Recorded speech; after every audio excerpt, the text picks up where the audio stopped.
মৰমৰ ছাত্ৰ-ছাত্ৰীসকল তোমালোক সকলোকে আমাৰ এই চেনেলটোলৈ পুনৰবাৰ স্বাগতম জনাইছোঁ। আজিৰ এই ভিডিঅ'টিত ষষ্ঠ শ্ৰেণীৰ বিজ্ঞান অনুশীলন পুথিৰ অধ্যায় নম্বৰ 4 পদাৰ্থসমূহৰ শ্ৰেণী বিভক্তকৰণ এই অধ্যায়টিৰ যিখিনি কাৰ্য তোমালোক কৰিবলৈ দিছিলে উত্তৰখিনি মই কৰি দিবলৈ চেষ্টা কৰিম। ভিডিঅ'টি শেষলৈকে চাই থাকিবা। ইয়াতে চোৱা কি দিছে। কাৰ্য নং 1 তোমাৰ ঘৰত ব্যৱহৃত বস্তুবোৰ কি কি পদাৰ্থৰ দ্বাৰা গঠিত আৰু পদাৰ্থবিলাক কেনেকুৱা ভালকৈ পৰ্যবেক্ষণ কৰি তালিকাখন সম্পূৰ্ণ কৰিব দিছে। এতিয়া চোৱা বস্তুৰ নাম দা। দা কিহৰ দ্বাৰা গঠিত? লোৰ দ্বাৰা গঠিত।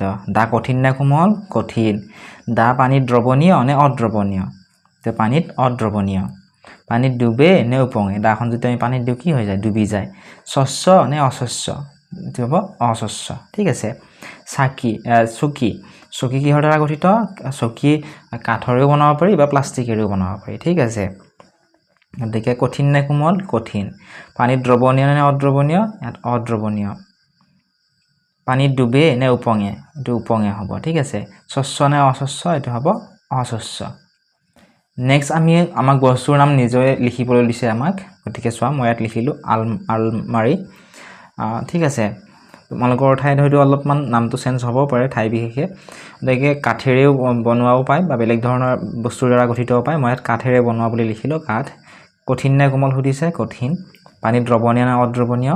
এইটো যিহেতু কাঠৰ দ্বাৰা গঠিত এইটো অদ্ৰৱণীয় হ'ব। পানীত ডুবে নে উপঙে? উপঙে হ'ব যিহেতু কাঠৰ কথা কোৱা হৈছে। স্বচ্ছ নে অস্বচ্ছ সুধিছে? এইটো হ'ব অস্বচ্ছ।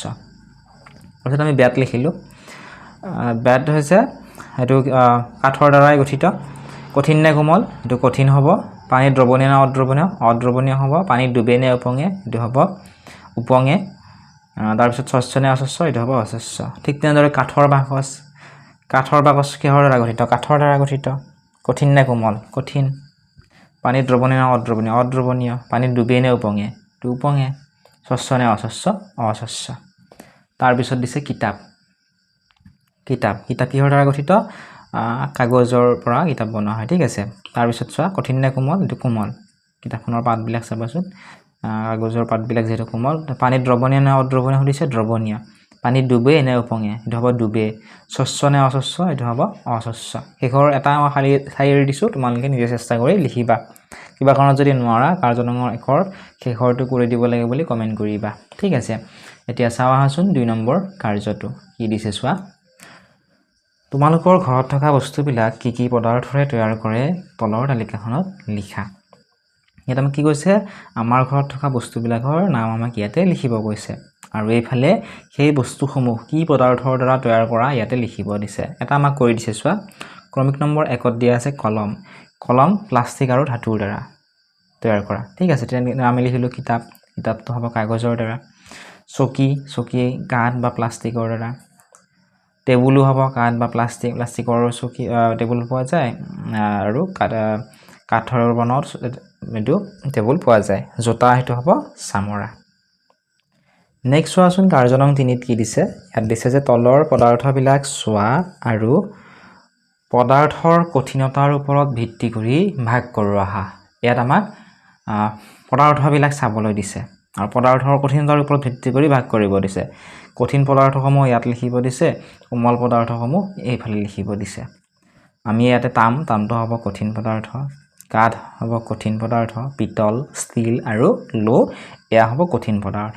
কোমল পদাৰ্থত লিখিবা কাঁচ, প্লাষ্টিক, ৰবৰ, কাগজ, চামৰা আৰু মাটি। এইবিলাক হৈছে কোমল পদাৰ্থ। এতিয়া চোৱাচোন কাৰ্য নং 5। তোমালোকে যদি ভিডিঅ'টো চাই অলপমান হ'লেও বুজি পাইছা বা ভাল পাইছা ভিডিঅ'টো লাইক কৰি দিয়াৰ লগতে শ্বেয়াৰ কৰি দিবলৈ নাপাহৰিবা। লগতে তোমাৰ বন্ধু বান্ধৱীসকলৰ সৈতেও শ্বেয়াৰ কৰি দিবা। ঠিক আছে। কাৰ্য নং 5 দিছে তলত দিয়া পদাৰ্থবিলাক পানীত দ্ৰৱণীয় হয় নে নহয় পৰীক্ষা কৰি ফলাফল নিৰ্দিষ্ট স্থানত লিখা। ইয়াত পদাৰ্থবিলাকৰ নাম দিয়া আছে। ইয়াৰে কোনবোৰ পানীত দ্ৰৱণীয় কোনবোৰ অদ্ৰৱণীয় আমাক পৰীক্ষা কৰিব দিছে আৰু ফলাফল কি পাওঁ আমি ইয়াতে লিখিব দিছে। নিমখ যদি আমি পানীত দিওঁ তেতিয়া কি হ'ব? পানীত দ্ৰৱণীয় হ'ব। ঠিক আছে। গতিকে পানীত দ্ৰৱণীয় হয় লিখিলোঁ আমি নিমখ। বালি গতিকে পানীত দ্ৰৱণীয় নহয়। গতিকে ইয়াতে লিখিলোঁ বালিটো। চেনিও পানীত দ্ৰৱণীয় হয়, ভিনেগাৰো পানীত দ্ৰৱণীয় হয়, নেমুৰ ৰসো পানীত দ্ৰৱণীয় হয়, চকৰ গুড়ি কিন্তু পানীত দ্ৰৱণীয় নহয়। গতিকে এনেধৰণে তোমালোকে লিখিব পাৰিবা।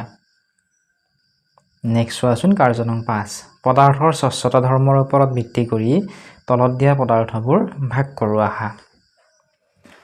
ইয়াত দিছে কাঠ, টিনপাত, কাঁচ, পানী, প্লাষ্টিক, ডাঠ কাগজ, তেল লগোৱা পাতল কাগজ, পাতল বৰফৰ টুকুৰা আৰু বায়ু। ইয়াতে স্বচ্ছ পদাৰ্থ কোনবিলাক, অস্বচ্ছ কোনবিলাক আৰু ইষৎ স্বচ্ছ কোনবিলাক আমাক লিখিব কৈছে ইয়াৰ পৰা। এতিয়া স্বচ্ছ পদাৰ্থ কোনবিলাক, যিবিলাক পদাৰ্থৰ মাজেৰে পোহৰ সম্পূৰ্ণৰূপে পাৰ হৈ যায়। অস্বচ্ছ কোনবিলাক, যাৰ মাজেৰে পোহৰ পাৰ হৈ যাব নোৱাৰে। ইষৎ স্বচ্ছ কোনবিলাক, যাৰ মাজেৰে পোহৰ আংশিকভাৱে পাৰ হয়। গতিকে কাঠ হ'ব, সেইটো হ'ব স্বচ্ছ, কাঁচটো হ'ব, এইটো হ'ব কাঁচটো হ'ব স্বচ্ছ, ঠিক আছে, স্বচ্ছ পদাৰ্থ।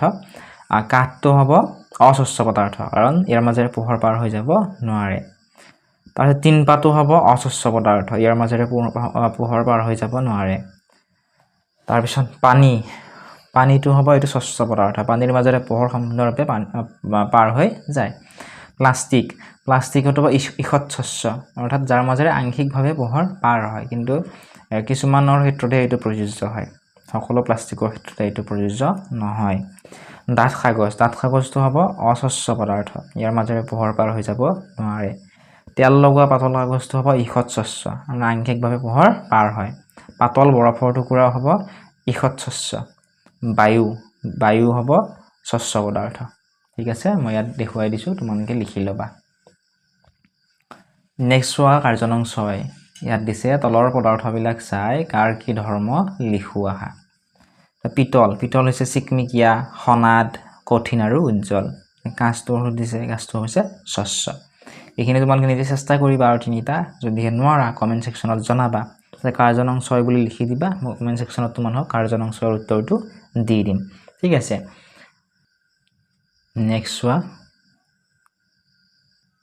ইয়াত দিছে চামৰাটো হ'ব কঠিন, অস্বচ্ছ, গোটা আৰু অদ্ৰৱণীয়। পানীটো হ'ব পাতল আৰু স্বচ্ছ, ঠিক আছে। এই দুটা অলপমান ভুল হৈ গ'ল, ইয়াত কটাকটি হ'ল, এইখিনি তোমালোকে লিখিব নালাগে। নেক্সট চোৱা ল' হ'ব চিকমিকিয়া, উজ্জ্বল, সনাদ লিখিবা, ঠিক আছে। ৰবৰটো হৈছে গোটা, অস্বচ্ছ, কঠিন আৰু অদ্ৰৱণীয়।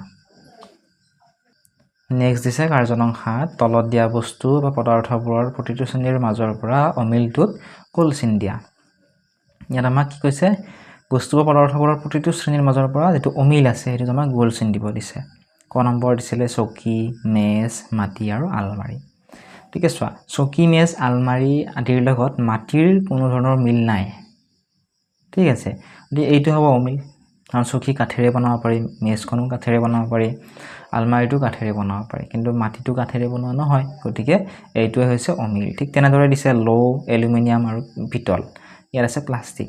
গতিকে এলুমিনিয়াম আৰু পিতলৰ লগত প্লাষ্টিকটো নিমিলে, অমিল আছে, গতিকে প্লাষ্টিক হ'ব। ঠিক তেনেদৰে বালি, নিমখ, চেনি আৰু কপাৰ ছালফেট দিছে, ইয়াতে অমিলটো হৈছে বালি, ঠিক আছে। নেক্সট চোৱা, এইবিলাক পানীত দ্ৰৱীভূত হয়। নেক্সট কাগজ, কাঠ, প্লাষ্টিক আৰু গজাল দিছে, ইয়াতে অমিলটো হ'ব কাগজ। 9 নম্বৰ দিছে নিমখ, মিঠাতেল, ভিনেগাৰ আৰু চেনি, ইয়াতেও হ'ব অমিলটো মিঠাতেল। কাৰ্য নং 8 কি দিছে চোৱাচোন, ইয়াত দিছে যে ওপৰৰ কাৰ্যবোৰৰ জৰিয়তে কি কি কথা জানিব পাৰি এইটো লিখোৱা আশা। এই যিখিনি কাৰ্যখিনি কৰি আমি গম পালোঁ যে আমাৰ ঘৰত থকা বস্তুবিলাক কি পদাৰ্থৰে তৈয়াৰী আমি জানিলোঁ। তোমালোকৰ ঘৰত নিশ্চয় বিভিন্ন বস্তু আছে, গতিকে সেইবিলাক কি কি পদাৰ্থৰে তৈয়াৰী তোমালোকে অলপমান হ'লেও আভাস পালা। 2 নম্বৰত লিখিব পৰা এনেদৰে যে পদাৰ্থৰ ভিন ভিন ধৰ্মৰ বিষয়ে জানিলোঁ। তাৰপিছত লিখিব পৰা বস্তু আৰু পদাৰ্থৰ ধাৰণা পালোঁ।